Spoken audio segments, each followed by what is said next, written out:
Hello and welcome back, all my Dragon Ball Theorists. This month's chapter 55 of the Dragon Ball Super Manga had a lot of moving parts, subtle foreshadowing, and panels that need to be addressed. The reason why I've enjoyed most of this arc is the storytelling, the clues, and how it's been presented to leave it open to be interpreted in a lot of different ways for the fans. Obviously, the recent chapters projected Merus being an angel, but you should have realized that from the very first chapter of this arc, that Merus wasn't who he said he was. So I have enjoyed the trail of breadcrumbs leading up to the reveal, and I do think that there are plenty of other twists and turns to be realized, especially in regards to Moro. One thing that we have all theorized or wondered is, does Moro have any limits? Is there such a thing as too much energy for this ancient planet eater to absorb? I have found several small clues that were easy to miss that tells us this magic is far more terrifying than any of us imagined. It is the discovery of what Moro's true power is actually capable of. Many of us thought that Moro's energy absorption was a standard technique similar to what we saw when Goku fought Yakan when his energy was being stolen, where Goku emitted more than Yakan could handle, causing him to blow up, which then made us wonder, is there also a limit for Moro? Well, after Moro sensed Vegeta's incredible new power, he decided to prepare himself as well, stating, "I shall stock up and reach the outer limits of my power before traveling to Earth," assuming that I'm even constrained by such limits.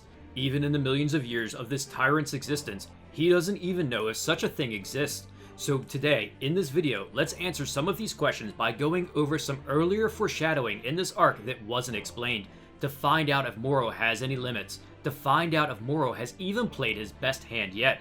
What is the true power of his magic? First question I want to address from the comments, since Moro has gone around on a planet-eating spree. The Supreme Kai stated that there are only 28 planets with mortal life left in Universe 7, which is the reason why gathering fighters for the Tournament of Power was difficult, and they eventually needed Frieza to help to be the 10th fighter.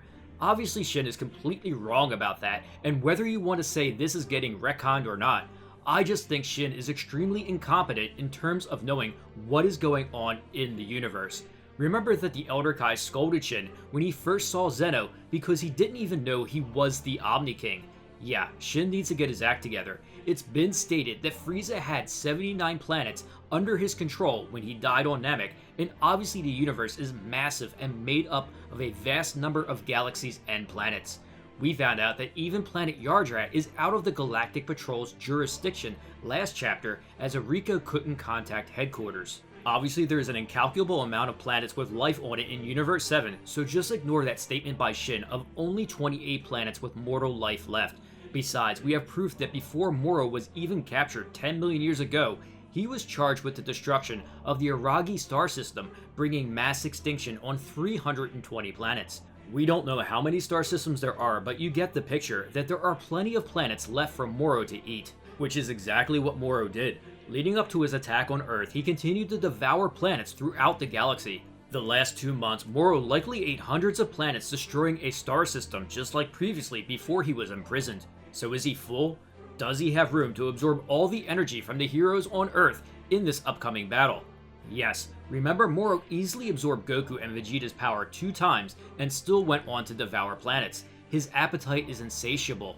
There is no known limit to Moro's magical absorption, which makes it completely different than, say, Yakan, who eats energy. The only limit is if you are immune to this magic by possessing some sort of magical properties like Boo, or actually being an angel and hiding your divine power like Merus. So we must look at Moro's energy absorption as more than just eating energy. It's actually more complex than that, and what makes him nigh immortal, it's the magical components of it. When Goku was trying to sense Moro for the first time and was shocked at what he felt, he told Vegeta that his ki itself wasn't that huge, but it was terrifying. I've never felt anything like it before. It was as if a whole lot of people were screaming out in pain. Merus explains that when Moro devours a planet, he is turning the life force into his own power. In that sense, his very energy is a mass of slaughtered souls, which is why he has lived so long, and also why when he was sentenced to death, no one actually had the power to kill him. He is a being that's made up of countless souls. It isn't just energy. This is why Moro is so terrifying, and Goku and Vegeta almost joined the list of souls eaten. If Moro didn't let go, Goku and Vegeta's souls would have been assimilated. Fortunately, he only took their energy and left them for dead. What do I mean by assimilating someone's soul, and why is being made up of countless souls so terrifying? We've seen something similar with the Namekians at the Tournament of Power, where Cyanel and Purina fused with their planet's Namekians, assimilating their life force and energy into their beings. This gave them incredible life force, which meant Gohan and Piccolo could use their full power and not worry about killing them. The regenerative properties they have from assimilating so many Namekians into one being makes fatal wounds like this one irrelevant. They simply can't be killed by traditional means. Which is why Moro couldn't be killed and no one possessed the power to do so 10 million years ago. Even if you were to catch Moro off guard and blast a hole through his chest, he has so much life force that he can't die. He has just assimilated too many souls into his being. This is that terrifying presence that Goku felt and a true source of Moro's power, which explains a few things that I originally missed and why Moro was able to find the Dragon Balls on Namek. I actually heavily criticized this initially because why did it take Moro so long to gather the Dragon Balls while Goku and Vegeta were unconscious? At that time, it didn't make sense on how did Moro go from struggling to find the Dragon Balls to knowing their exact location. Goku said Moro isn't zeroing in on the Dragon Balls themselves. He was locating each Namekian settlement and attacking them one by one, just like Frieza and his people went about it. So their plan was clear, to hide the final Dragon Ball, and they should be good. Except miraculously, Moro gained the ability to detect them and told Cranberry to search that structure. How did you know where it was though? Moro grins. This sly villain hasn't revealed the true extent of his magic yet. I think we all were confused like Cranberry. Wait, can you detect where the Dragon Balls are? So how did Moro go from needing to question and torture the Namekians into giving him their Dragon Balls, to having Dragon Radar and knowing exactly where they are? It's simple when we look at the panel right before he learned the ability to find them. We see the dead Namekians of the village laying on the ground, lifeless and soulless since Moro absorbed them into his being. Now their life force and souls are a part of Moro, granting him the ability to now detect the Dragon Balls. If Moro drinks your life force until you are dead, absorbing your soul, then you are lost forever and now a part of Moro, providing this villain with all the information and power he needs. So I believe that anyone Moro completely absorbs is trapped inside him forever. You just don't die, your soul goes into a hell to live for eternity inside this demon Baphomet.